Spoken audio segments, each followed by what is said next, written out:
Hello guys, welcome to another video of stock market. Friends, एगस technologies limited guys, ये IPO का आज date होगा, सब्सक्रिप्शन ओपन हो रहा है, जानेंगे लाइव सब्सक्रिप्शन जीएमपी कितना चल रहा है, लिस्टिंग कितना मिलेगा, परफॉर्मेंस कैसा रहा, अप्लाई करिए या फिर नहीं, फाइनल डिसीजन क्या लें, इन सभी पॉइंट्स को डिस्कस करेंगे। और ये कोई रिकमेंडेशन वीडियो नहीं है, इसलिए जो भी फाइनल डिसीजन होगा अपने रिस्क पर लीजिएगा। चलिए फ्रेंड्स, वीडियो को स्टार्ट करते हैं।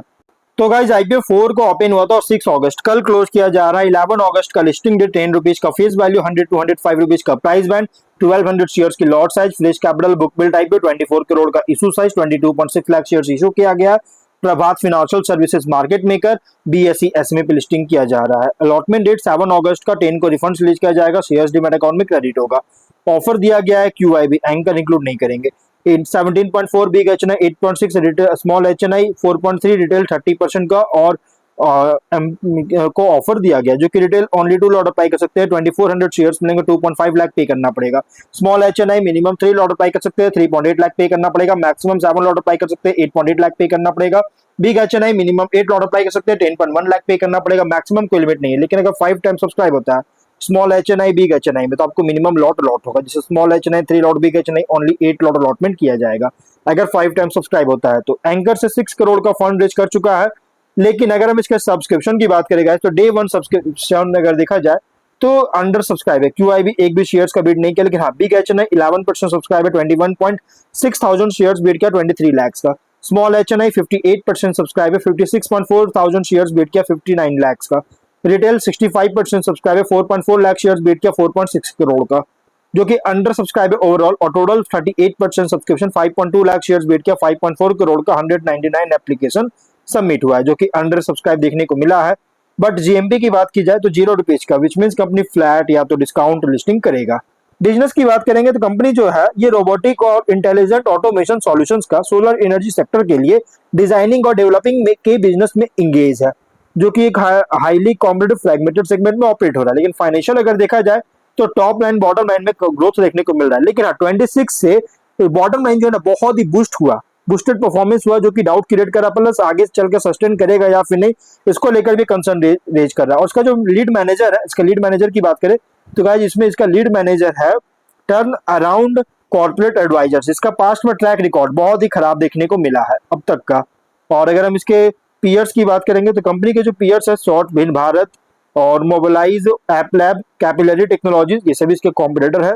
ऑब्जेक्टिव क्या है? प्रोडक्ट डेवलपमेंट में इन्वेस्टमेंट करना चाहता है, मैन्युफैक्चरिंग फैसिलिटी का सेटअप करने के लिए कैपेक्स फंडिंग करना चाहता है, लैंड को परचेज करने और सिविल वर्क्स के थ्रू, और वर्किंग कैपिटल के लिए एक्सपेंस करना चाहता है, जिससे बिजनेस ग्रोथ को फंड कर सके। जनरल कॉर्पोरेट पर्पस के लिए फंडिंग चाहती है। Ratios ROE, RONW 29.9, ROCE 24.7, PAT margin 9.8, EBITDA margin 15.8% का, debt to equity 0.8, PB 5.6, P ratio 16 time का।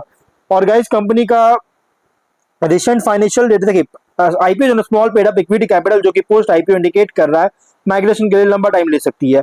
और गाइस, इसके प्राइस बैंड जो रखा गया है, इसके रिसेंट फाइनेंशियल डेटा के अकॉर्डिंग बहुत ही एग्रेसिव प्राइस रखी गई है, मतलब ओवरली प्राइस रखा गया। लेकिन हम शॉर्ट एनालिसिस के लिए जिसमें स्ट्रेंथ अगर देखा जाए तो रोबोटिक्स, एआई और क्लीन एनर्जी टेक्नोलॉजी सेक्टर में ऑपरेट करता है। ऑटोनोमस रोबोटिक सॉल्यूशंस डेवलप करता है, waterless solar panel, clearing, inspection, vegetation management के लिए, जो कि यूटिलिटी स्केल सोलर प्लांट्स के लिए किया जाता है। और प्रोप्राइटरी टेक्नोलॉजी और पेटेंटेड प्रोडक्ट्स, जो कि कॉम्पिटिटिव एडवांटेज क्रिएट करता है। स्ट्रॉन्ग फोकस है एआई, आईओटी इन ऑटोमेशन पर, जिससे ऑपरेशनल एफिशिएंसीज इनहैंस करता है सोलर पावर प्लांट्स के लिए।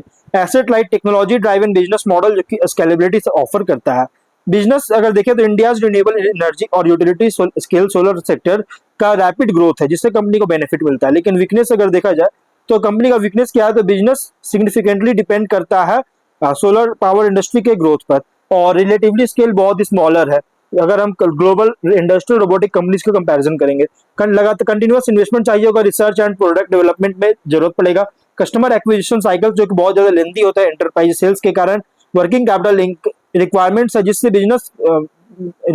जिससे जो कि बिजनेस स्केल्स होने के कारण गाइज रिक्वायरमेंट्स इंक्रीज हो सकता है, मतलब वर्किंग कैपिटल बहुत ज्यादा इंक्रीज हो सकता है इसका रिक्वायरमेंट। लेकिन अपॉर्चुनिटीज की बात करते हैं, डिमांड ग्रो कर रही है रोबोटिक ऑटोमेशन के लिए, रिन्यूएबल एनर्जी में। इंटरनेशनल सोलर मार्केट्स में एक्सपेंशन, रेवेन्यू डाइवर्सिफाई कर सकता है। एआई और IoT based industrial automation solutions का एडॉप्शन इंक्रीज हो रहा है, और न्यू रोबोटिक प्रोडक्ट्स का डेवलपमेंट इंफ्रा और इंडस्ट्रियल एप्लीकेशंस के लिए हो रहा है। गवर्नमेंट सपोर्ट है रिन्यूएबल एनर्जी और डोमेस्टिक मैन्युफैक्चरिंग पर। लेकिन थ्रेट अगर देखा जाए तो कंपनी का थ्रेट क्या है, तो स्ट्रॉन्ग कंपटीशन है डोमेस्टिक और ग्लोबल रोबोटिक कंपनी से, रैपिड टेक्नोलॉजिकल एडवांसमेंट्स के कारण कंटिन्यूअस इनोवेशन जरूरत पड़ेगा, और इकोनॉमिक स्लो डाउन होता है तो सोलर डेवलपर्स के द्वारा कैपेक्स में डिले हो सकता है। सप्लाई चेन डिस्ट्रप्शन के कारण इलेक्ट्रॉनिक कंपोनेंट अवेलेबिलिटी को अफेक्ट कर सकता है। रिन्यूएबल एनर्जी पॉलिसीज में कोई भी चेंज होता है तो प्रोजेक्ट डिमांड को इन्फ्लुएंस कर सकती है। लेकिन पीयर कॉन्टेस्ट करेंगे तो कंपनी अगर कंपेयर कर कन्वेंशनल इंडस्ट्रियल ऑटोमेशन कंपनी से, तो ये ऑपरेट कर as a specialized robotic AI solutions provider जो कि रिन्यूएबल एनर्जी सेक्टर के लिए। लेकिन कंपनी compete करता है proprietary technology, automation expertise, product innovation, engineering capabilities पर। लेकिन गाइस कंपनी इन्वेस्टर के लिए ये आईपीओ जो रिप्रेजेंट कर रहा है clean tech, robotics and AI sector play, जहां लॉन्ग टर्म ग्रोथ डिपेंड करता है technology leadership, customer acquisition, product innovation और ग्लोबल सोलर इंडस्ट्री में ग्रोथ पर। और लिस्टिंग स्ट्रेटजी, लिस्टिंग अगर सब्सक्रिप्शन डिमांड स्ट्रॉन्ग होता है रिटेल, एचएनआई, क्यूआईबी हर एक कैटेगरीज में, तो कंसीडर कर सकते हैं। लेकिन जीएमपी और सब्सक्रिप्शन ट्रेंड मॉनिटर कीजिए इशू क्लोज से पहले। लॉन्ग टर्म के लिए उन इन्वेस्टर के लिए सुटेबल इनका पॉजिटिव आउटलुक है रोबोटिक्स, एआई और रिन्यूएबल एनर्जी और टेक्नोलॉजीज पर। लेकिन साथ में आपको लिस्टिंग के बाद कुछ पॉइंट्स को ट्रैक करते रहना होगा, जैसे product adoption, revenue growth, customer addition, export और एक्सपेंशन और प्रॉफिटेबिलिटी, R&D इन्वेस्टमेंट्स और स्ट्रैटेजी वर्डिक। लिस्टिंग इनका सब्सक्रिप्शन डिमांड जीएमपी सपोर्टिव होता है तो कंसीडर कर सकते हैं। लॉन्ग टर्म के लिए अगर उन इन्वेस्टर के लिए सुटेबल है जिनका लॉन्ग टर्म व्यू है रोबोटिक्स, एआई ड्राइवन ऑटोमेशन और क्लीन एनर्जी टेक्नोलॉजी पर। इसलिए जो भी फाइनल डिसीजन लीजिएगा अपने रिस्क पर लीजिएगा। ये बहुत ही प्राइस डाइसी आईपीओ, इसलिए फाइनल डिसीजन अपने रिस्क पर लीजिएगा। ये कोई रिकमेंडेशन वीडियो नहीं है। तो गाइस वीडियो में करते कोई डाउट है कमेंट बॉक्स में पूछे। मिलते हैं नेक्स्ट वीडियो में, बाय बाय।